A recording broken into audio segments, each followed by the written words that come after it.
Chapitre 9. Puis une voix forte retentit à mes oreilles en disant : Approchez, vous qui devez châtier la ville, chacun avec son instrument de destruction à la main.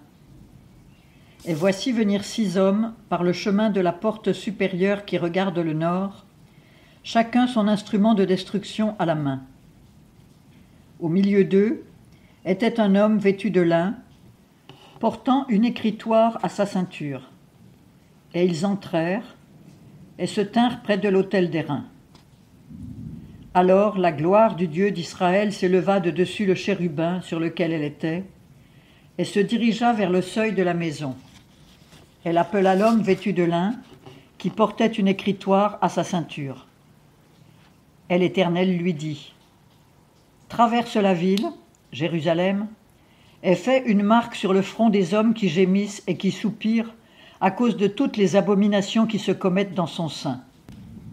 Puis il dit aux autres, de manière que je l'entendis : Passez par la ville après lui et frappez. Que votre œil n'épargne personne, et n'ayez point de compassion.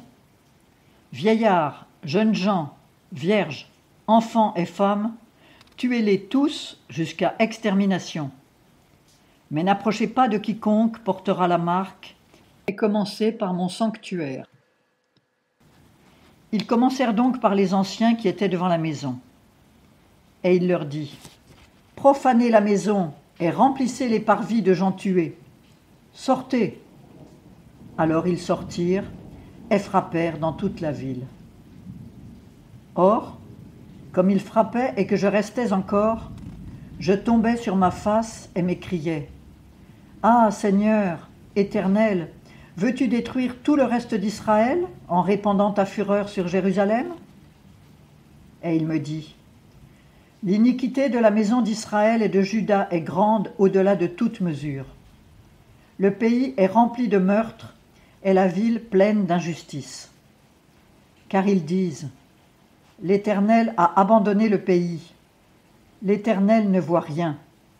Eh bien, mon œil aussi ne les épargnera pas, et je n'aurai point de compassion. Je ferai retomber leur conduite sur leur tête. Et voici, l'homme vêtu de lin, qui portait une écritoire à sa ceinture, vint faire son rapport et dit : J'ai fait comme tu m'as ordonné.